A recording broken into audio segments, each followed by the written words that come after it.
Hello comic book fans, today we're talking about PHENOMENOVA issue 1. This was a much anticipated comic book before it came out, and I had a chance to read it way back then, and I'm now finally able to do a video talking about it, especially after, you guys, the fans, asked for it. So this story starts out with a father telling his son about the war he was in, and he was one of the soldiers, and this war was a supernatural cosmic category level of war because of a super villain that tried to take over. And these characters, these superheroes that was from all around the world, came together to make a team to defeat the villain, which they was lucky enough able to do, but it came at the cost of one of them, the Golden Galleon, sacrificing his life to defeat the villain and to restore the life that was lost, the environment and stuff of that such. And as they're talking about it, you can very tell the care that was put into the conversation and the characters in this moment. And the father talks about how him and his soldiers watched the Golden Galleon blasting through the sky, and it's a very inspirational, awesome story. And after that story was told, we see time sped up. Now the son is older, Miles, the main character, and he is talking about how his father was taken away from him in a tragic event, obviously probably involving other villains. And the story is also inspired by the creator and what happened to his parents, which is 9/11. But different writers are able to write stuff in a story and it not break the story. This is a very good writer that was able to do the story and implement and add things into it for inspiration, things in his personal life without breaking the story. It actually added to it, and the value made it so much better. As the story progresses, Miles and a couple of his friends went into the woods, into this cave, and Miles ends up falling deep into it, into another part of the cave that has been undiscovered. And that's when he finds this mysterious glowing crystal of some sort. And in stories where that character comes across power or comes across something of that sort, this is one of those cases. But how he actually obtains that power, it's very unique, right? It's not just a one-off. It's not just oh, I found this and then poof, that happens. Something else actually happens that makes the power itself come out of him. And with this particular part in the story, it really just shows off the art and it shows off the intimate moment between Miles and whatever this crystal is. It takes its time. It's not just like one panel. It's like a panel, a few pages, to where it really shows you and between him and what this is and what this actually could be. And he doesn't hide it, keep it to himself. He lets his friends see it at school. And this is where we see another part of Miles about who he is and how he reacts in certain situations. Now, he didn't react poorly, in my opinion, in this matter, because his bully was trying to bully him and trying to push him around, and he rightfully defended himself. And he takes a crack at the guy, and this is something you don't see in a lot of comic books, to where the person actually fights back against the bully. And he does this without any power, right? It's not like he gets the power first and then fights back. He fights back still as just a complete regular human. And his friend in this situation, he doesn't join in on the fight. He tries to calm the situation and let Miles know that everybody saw him mess with you first. You really don't have to fight. You don't have to go down this road. Miles, on the other hand, he's a very take action person. That's what I get out of this.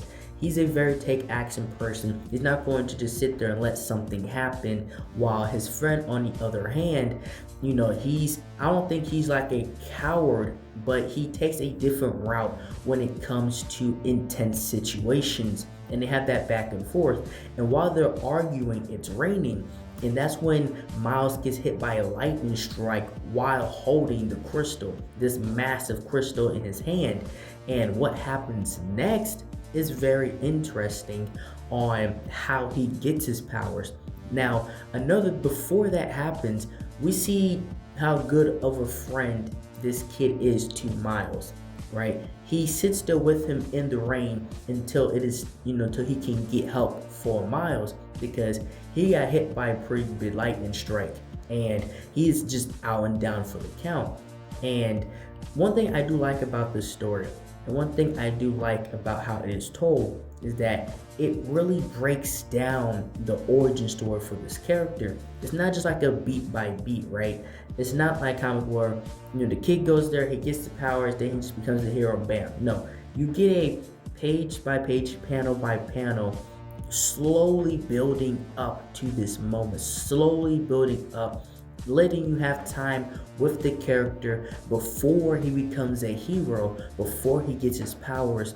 It really takes that time for you to build up, for you to be able to have an emotional reaction or connection to these characters and to the main character, which is Miles. And as he's in a hospital bed, this very small thing that happens to where he sits up, he hears somebody's coming, and he lays down. But it's not just that simple, he lays down, it happens twice as fast. So he does it very quickly. This is the speed aspect of his powers. And another cool thing is that he thinks about what happened. He got hit by the lightning strike, and the crystal they had must have exploded and absorbed into his body, which caused this reaction.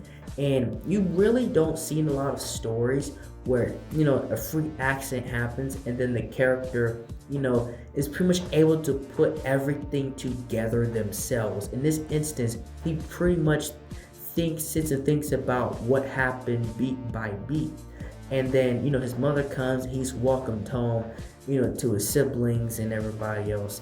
And it's a very, again, the story's not rushing, right? In that very night, that same night, while he's in bed, he tries to unlock that power again because he hasn't been able to all day.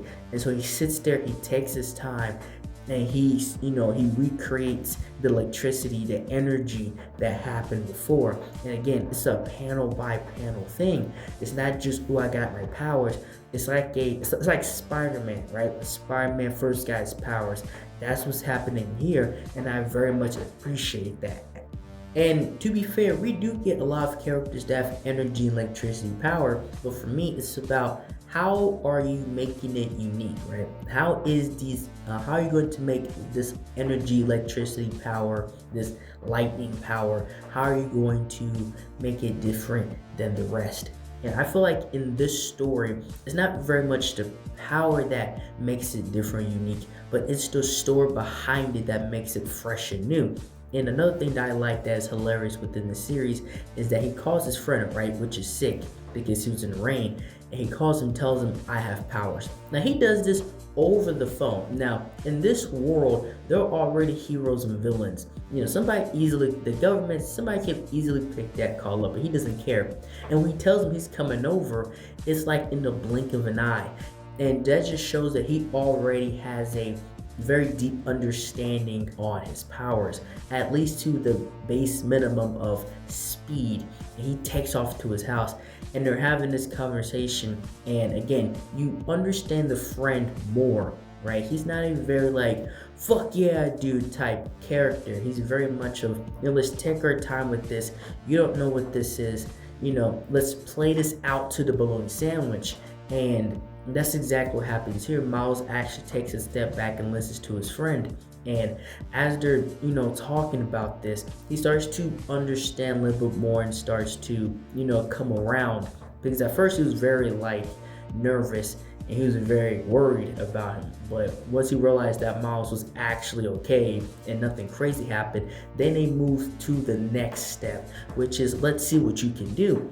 And I love that this wasn't just like a 1-page or 2-page situation. We actually slowly get to see him, work out his powers with his friend, seeing what his capabilities with his new powers are.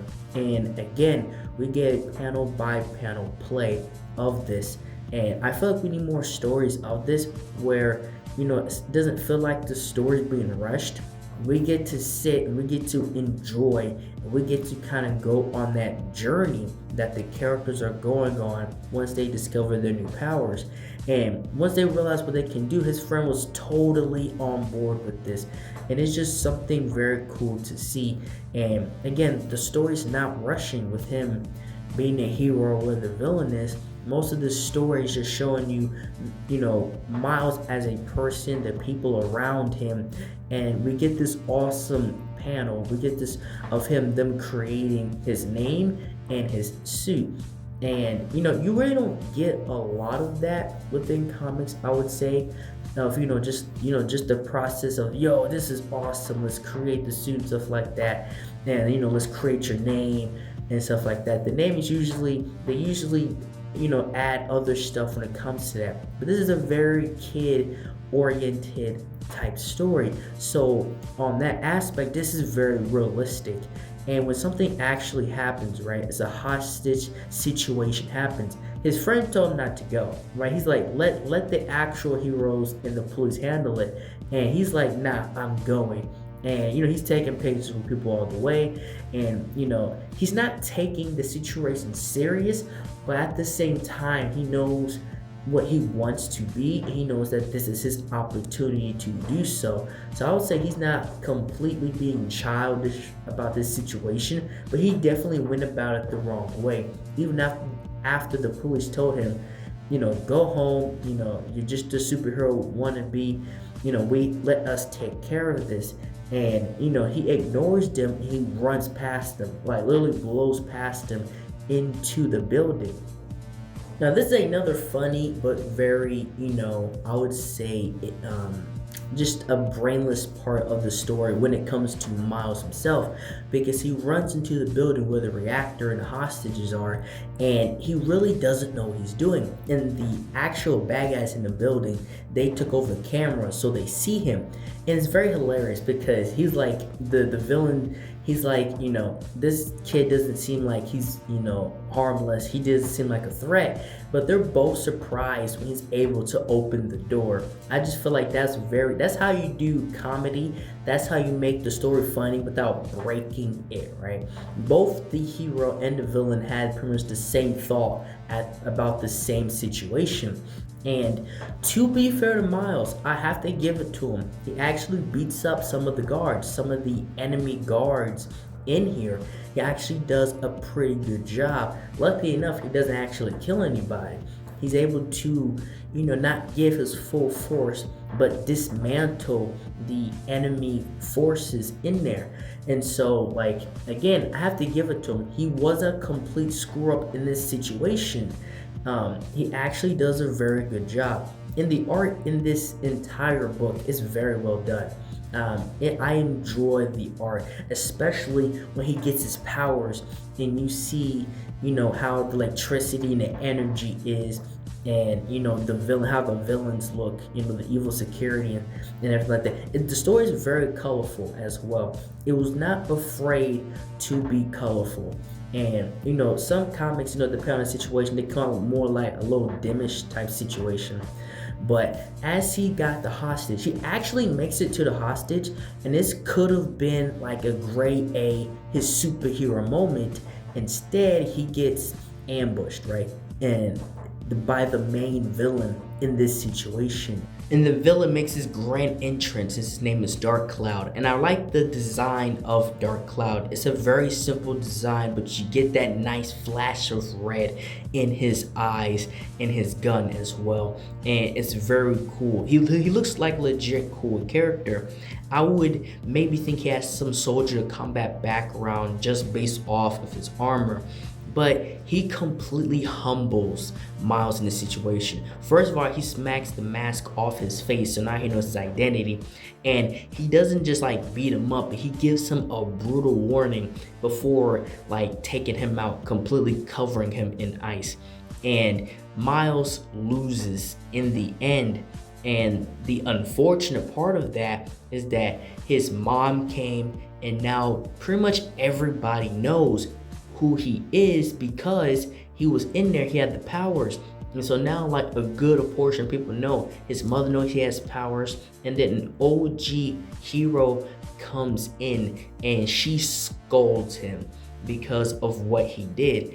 And to be honest, you can't really blame her because she's right. He could have gotten a lot of people hurt. He could have got himself killed. And even though to be fair, he did do a lot of good on his first day, he still, was he wasn't thinking. He simply wanted to be the hero and he wanted to, save the day. But there's a lot more to being a hero than just trying to run into action. And he learned that the hard way. And even after he messed up, he gets an opportunity to be trained by her. He gets an opportunity to pretty much redeem himself, to become a better hero, to become, the guy that people are going to need him to be in the future. And overall, I feel like this was a great story. This is a better story than a lot of comics I've been reading when it comes to a young hero trying to be a superhero. And yes, he messes up all the way, but it's a true superhero story. And this gets a 10 out of 10 for me just for that. And this is the end of the video. Thank you guys for watching the video. Like, share, and subscribe for more. And thank you for watching.